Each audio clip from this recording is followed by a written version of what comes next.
Hey guys, it's time for our morning work video, and I'm going to go over a couple other things with you as well. So here is the picture of our Meaningful Monday. In our first box, we have, "Don't forget to make your bed," my mother called. I pulled the sheets up and tucked them in tight. The counterpane had fallen onto the floor. I picked it up, shook it out, and placed it onto the bed. Finally, I arranged my pillows and stuffed animals. What does counterpane mean? Now, I've never actually heard this called a counterpane, so I learned something new this week with our morning work. But if you use our context clues, you guys can see that we're talking about a bed, right? So we want to make sure that we pick the answer that goes with something that would be on a bed. So if we take a look, A, the area below a window. We're not talking about a window, we're talking about a bed. B, a surface area in the kitchen. Again, we're not talking about a kitchen, we're talking about a bed. C, a bedspread. A bedspread goes on top of a bed, right? So that could be it.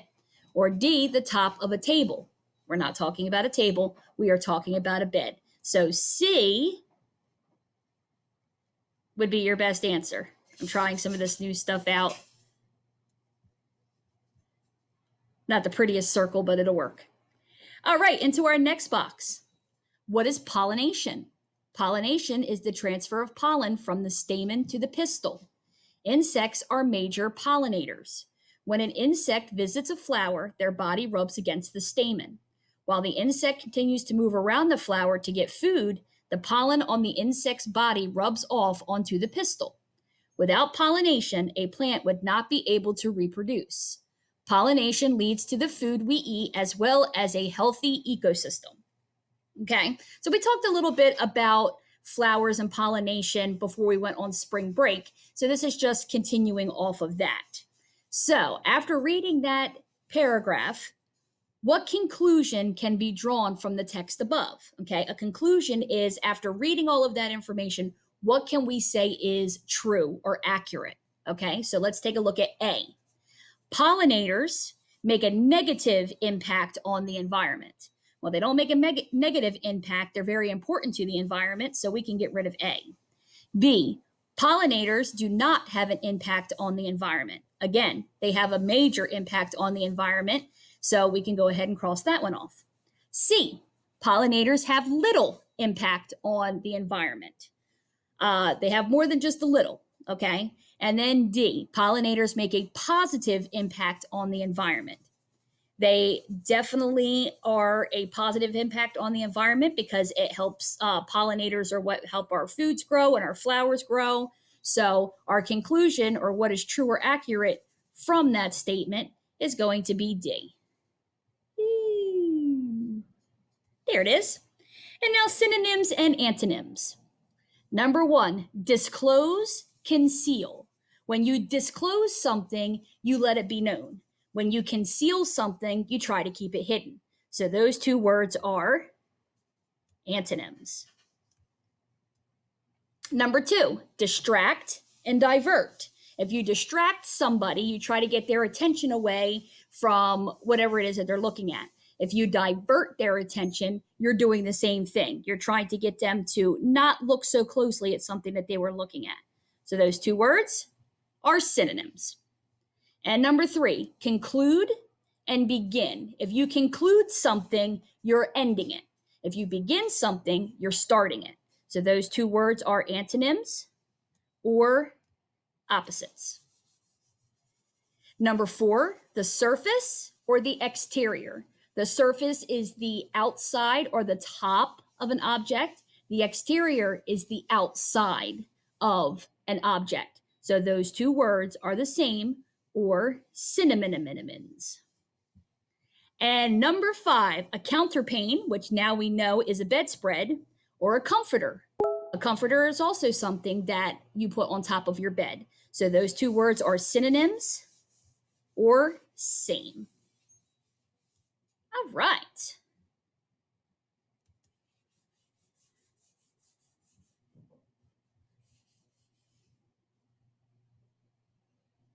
I'm not sure how to.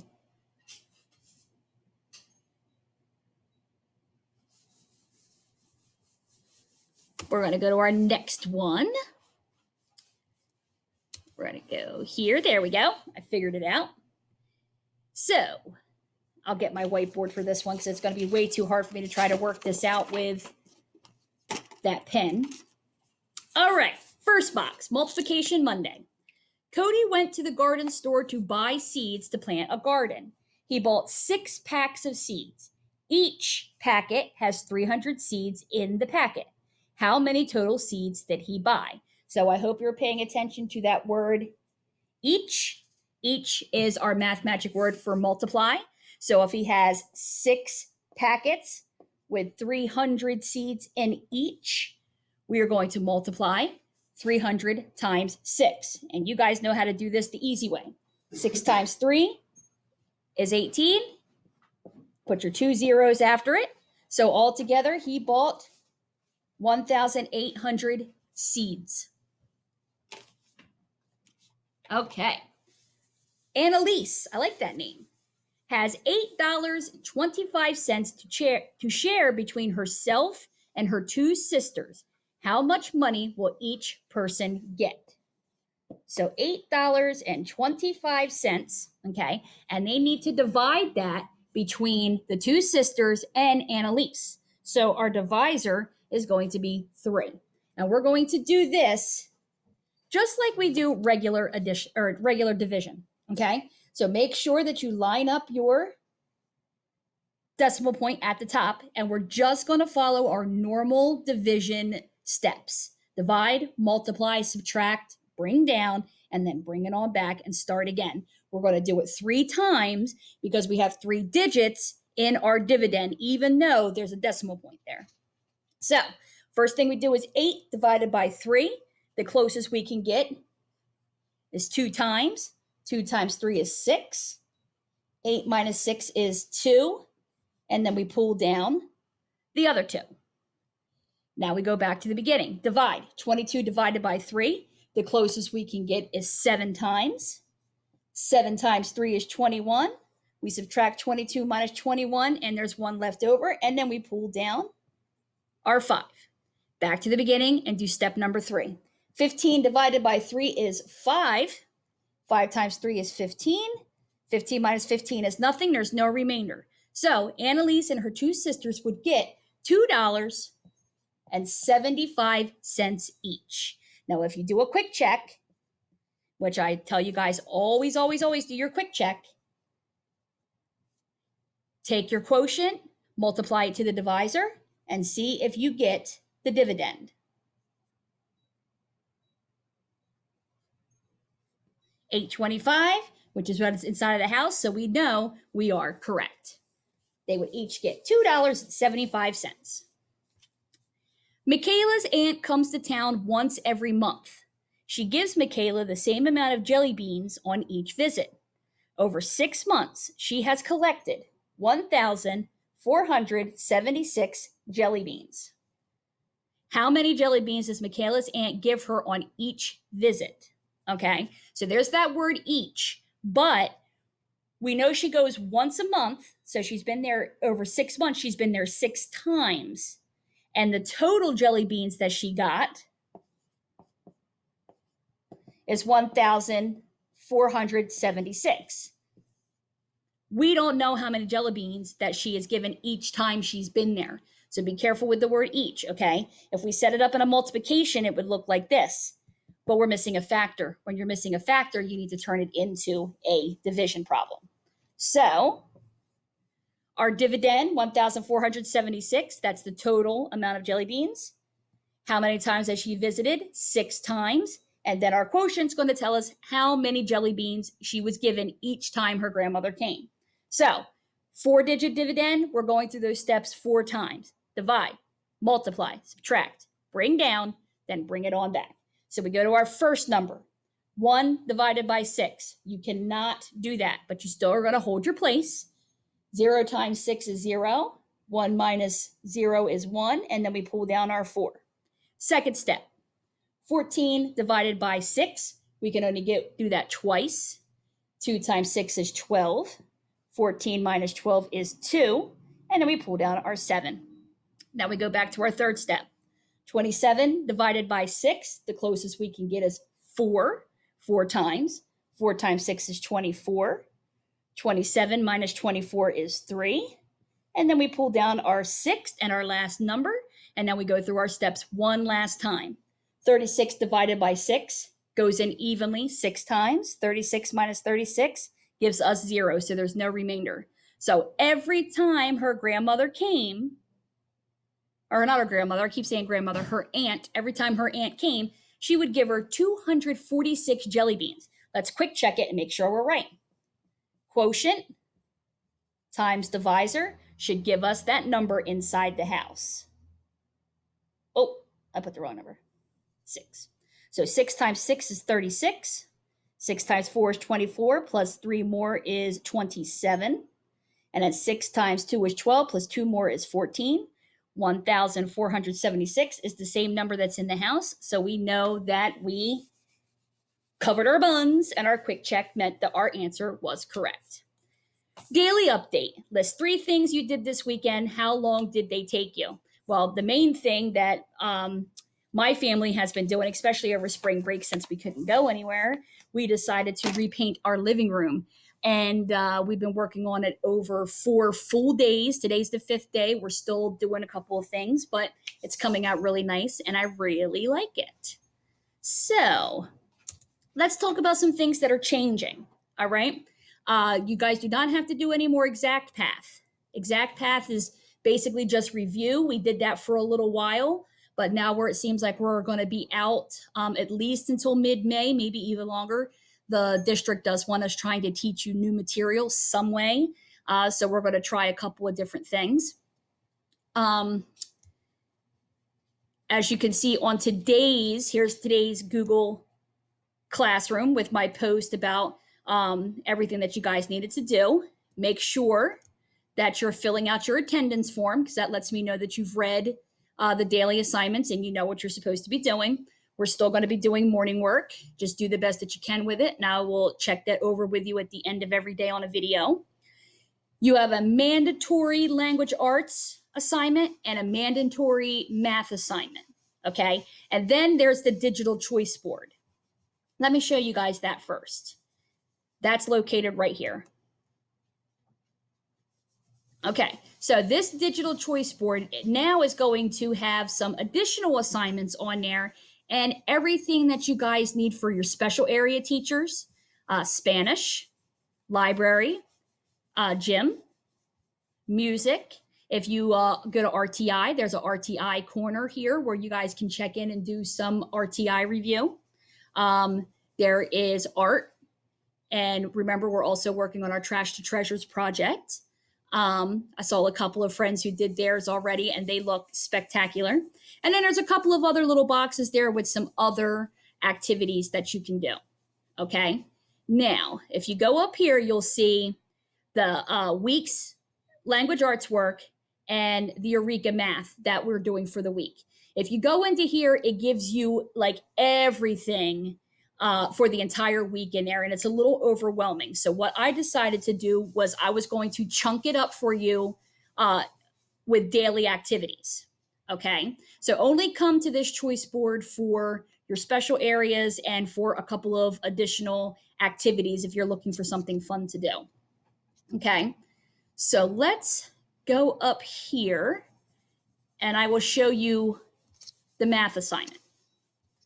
Okay, so we're going to shoot for 3 new lessons a week. Okay, we're starting a brand new module, module 4, which is all about lines and angles and plane shapes and, you know, the fun stuff. Hopefully it'll be an easy lesson for us to do with our distance learning. Okay, so for today with your math, I break it down here with the things that you're supposed to do. Okay, there'll be videos that I want you to watch. This is going to kind of take the place of me standing in front of you in the classroom going over the new skills or going over very important math vocabulary.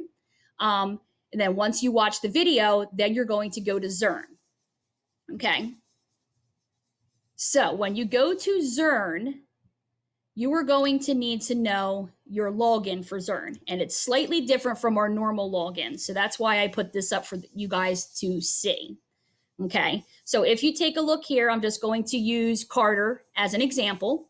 Okay, you're going to go to zern.org.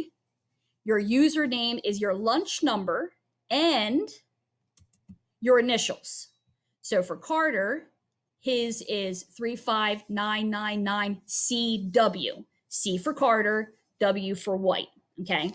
And my friends who have two last names, your initials will be the first letter of your first name, first letter of your first last name, and first letter of your second last name. So, like Jeannie Mateo Sanchez would be her lunch number, GMS. Make sure that you put three letters because you have two last names. Okay. And then your passwords are your normal passwords. So, when you go to Zern, you're going to see, get some of this off of here. It's going to look like this. Now, I already went through lesson 1 because I wanted to see exactly what you guys were seeing. So my lesson 1 right here says that it was done. But when you get onto Zern, there are 4 different activities that you have to do for each lesson. And you cannot jump to the next lesson. You will not move on to lesson 2 until you complete lesson 1. So very important for math. Do not leave this stuff till the end of the week. You need to be doing a little bit of math every single day. Okay. By Friday, you should have all 3 lessons absolutely done and complete. Okay. So when you get to your lesson 1, your first activity is something called Number Gym. Now, Number Gym is just kind of like a review, stuff we've already done. It shouldn't take you very long, 5 minutes at the most. Okay. Then the next activity is called Mix and Match. A little bit harder, but again, still review things. It shouldn't take you very long, maybe 5 to 10 minutes to finish that part of the activity. And then the third activity is your math chat. This is where you're actually going to have videos with a teacher who is going to be going over this new material with you. You're going to have to really pay attention because the only way you're going to move on to your Tower of Power is if you're listening, learning, and filling in your math chat as you go along. The final activity is called Tower of Power. This is making sure that you have understood the vocabulary, the skill, and everything that you worked on from the video throughout the 3 activities that you've done on Zern. Once you get through Tower of Power, and as long as you showed that you understood it, then you will be able to move on to lesson 2. I don't want you guys doing more than 1 lesson a day. If you do at least 2 activities a day, you should have all 3 lessons done by Friday. Okay. Thursday and Friday, I'm going to keep open for math. Besides getting a green light and reflex, and for you guys to finish up any parts of the lessons that you haven't had done. We're not going to do more than 3 lessons a week. Okay. So that is math. So let's go back and take a look at language arts. Go down. All right. So kind of like we do in the classroom. Okay. We're going to have a story of the week. Our story for this week is called Smoke Jumpers, Life Fighting Fires. We're going to learn phonics skills. We're going to learn grammar. We're going to learn vocabulary. So if I break it down for you daily, you'll get everything in before Friday. Okay. So for today, if you took a look, I have a couple of videos up there for you. One is the actual story that you can listen to and read along with on YouTube. There is a video about introduction to emergency management, and also a video about wildfires, because that all has to deal with the story that we're reading this week. Okay. I also posted your vocabulary words for the week. So I want you to make sure that you guys look over those and make sure that you understand what these words mean. And then your assignment, besides just listening to the videos and reading the story, you had a spelling worksheet.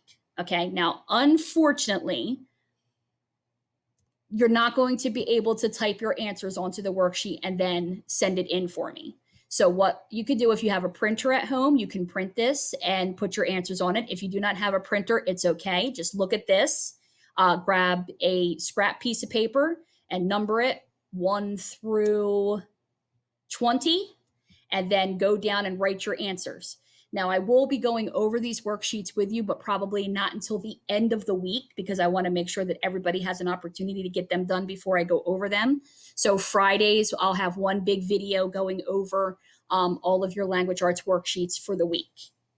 The only way you're going to learn, though, is if you try to do it on your own first and then check your answers with me. If you wait until Friday and then I go over them and you write the answers down, that's another lost opportunity to make sure that you know what these words mean and you know how to spell these words. And I think that is about it. Oh, I'm hitting the wrong thing. There we go. So again, make sure that you are checking Google Classroom every single day. Follow along with the daily assignments that I give you. You will not fall behind. You will get it all done and you will get a passing grade. The only other thing I want to make sure that you guys know, for anyone who wasn't able to log in today, we're no longer using Zoom. Zoom, the district is not allowing it anymore. So we have to do our video meetings through something called Google Meet. So if you take a look up here, I posted this. All you have to do is click on the link and it should take you right in. A friend today was on a school Chromebook and she said that it connected no problems because the school Chromebooks couldn't connect through Zoom. So friends who had school Chromebooks couldn't meet us on Zoom, but you should be able to meet us on Google Meet. So all you have to do is click this link and it'll take you right in. If for any reason you're using an iPad or a phone and you need to dial the number and put in a PIN, that will be right under it also. Okay, so I will put that into our daily assignments every day, and I'm going to try to, as long as I don't have any district meetings that I have to attend, then I would like to try to keep our meetings 11 o'clock and 1 o'clock every day. And I want to see everybody at some point. You don't have to be at every meeting, but I would like to see you at least every other day or once a day. I'm keeping track of all my friends that I get a chance to see, and I'm giving extra credit for every little thing that I can. So please make sure that you get into one of these meetings once a day or once every other day. All right, guys, I think I've taken up enough of your time. I hope you had a great spring break. If you have any problems getting into Zern or any problems with our new routine, just reach out and let me know. I miss you guys, and I will talk to you later. Bye.